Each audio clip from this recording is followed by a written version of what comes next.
Bismillahirrahmanirrahim. Assalamualaikum warahmatullahi wabarakatuh. Perkenalkan, nama saya Nur Istiqomah dengan NIM L0212111041. Baik, saya di sini akan memaparkan tentang rehabilitasi terumbu karang.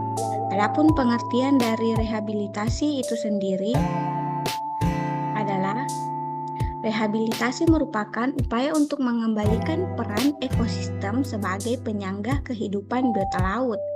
Salah satu wujud konkret pelaksanaan rehabilitasi yaitu dengan menjadikan kawasan pesisir sebagai area konservasi yang berbasis pada pendidikan, riset, atau ekowisata.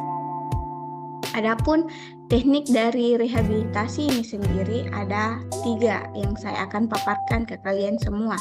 Yang pertama itu transplantasi karang. Transplantasi karang merupakan teknik pembayakan koloni karang dengan memanfaatkan reproduksi aseksual karang secara fragmentasi. Beberapa ahli sering juga menggunakan istilah propagasi sebagai kata lain untuk transplantasi karang. Teknologi ini digunakan dalam transplantasi karang mencakup teknik pemotongan dan pemasangan karang, serta teknik yang lebih canggih seperti teknik fragmentasi karang yang memungkinkan perbanyakan cepat karang yang sehat.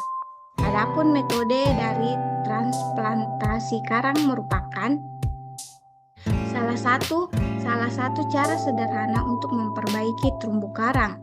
Berbagai karang dapat terlibat dalam pengusahaan dan melakukan rehabilitasi karang karena metode ini. Adapun tahapan-tahapan transplantasi karang yaitu pemilihan lokasi, pembuatan substrat, pemilihan bibit, penanaman karang dan monitoring. Terus yang kedua teknik biorefleks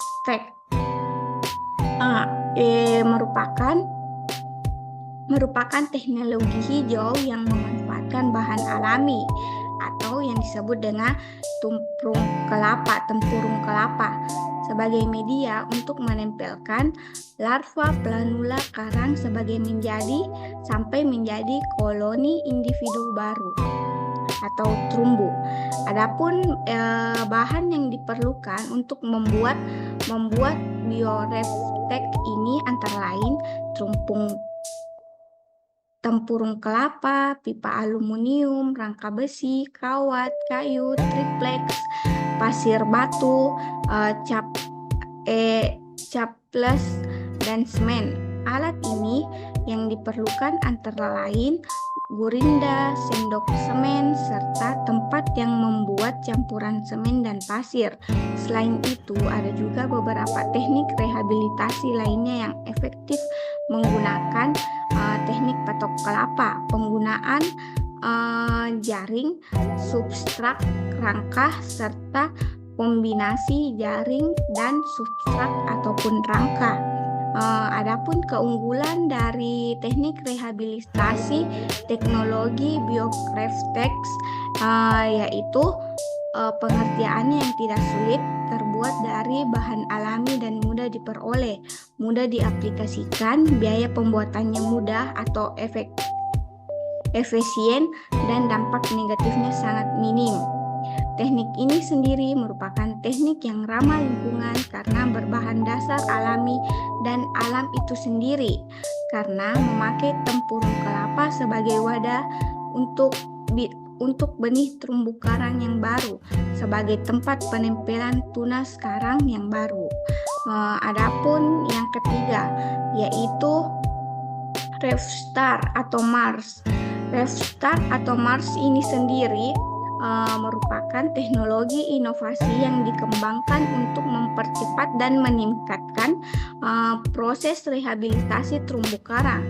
Sistem ini mencakup pendekatan berbasis teknologi untuk menumbuhkan dan memulihkan terumbu karang dengan baik dan lebih efisien daripada metode konvensional.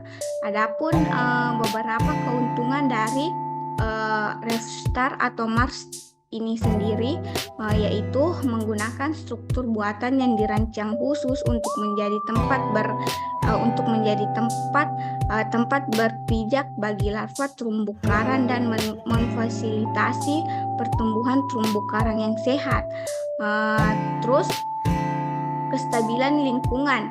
Mars ini juga dapat membantu dalam menjaga kestabilan lingkungan di sekitar terumbu karang dengan mengurangi erosi pantai dan melindungi wilayah pesisir dari dampak negatif seperti abrasi. Terus penanam massal. Dengan menggunakan teknologi ini, penanaman massal terumbu karang ini dilakukan dengan lebih cepat dan efisien daripada cara tradisional dan mempercepat pemulihan karang. Terus selanjutnya teknologi cerdas. Sistem ini seringkali dilengkapi dengan teknologi cerdas seperti sensor dan pemantau jarak jauh yang memungkinkan pengawasan yang lebih baik terhadap kondisi lingkungan dan kesehatan terumbu karang. Adapun tahapan-tahapannya yaitu yang pertama menentukan lokasi yang akan direhabilitasi terlebih dahulu. Terus mempersiapkan alat dan bahan. Adapun alat dan bahan yang harus disediakan yaitu rangka besi, gergaji, sendok semen, lem, pasir untuk membantu selama proses pembuatan RefStar. Sedangkan peletakan karang digunakan dengan tang, gunting, dan kabel tis. Terus selanjutnya membuat struktur RefStar yang berbahan dari besi dengan melakukan pengalasan struktur hingga menyerupai jaring laba-laba. Terus selanjutnya melakukan pelapisan anti karat dan pelapisan besi dengan pasir pantai menggunakan lem. Terus selanjutnya persiapan bibit karang. Adapun persiapan bibit karang yaitu pengadaan bibit karang untuk ditransplantasi harus dilakukan dengan hati-hati. Persiapan yang dilakukan dengan memotong cabang bagian ujung dari jarak induk koloni karang dari karang yang tepat dipilih.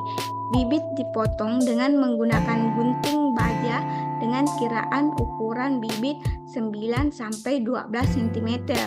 Terus bibit tersebut kemudian ditampung dalam ember yang bagian bawahnya dilubangi.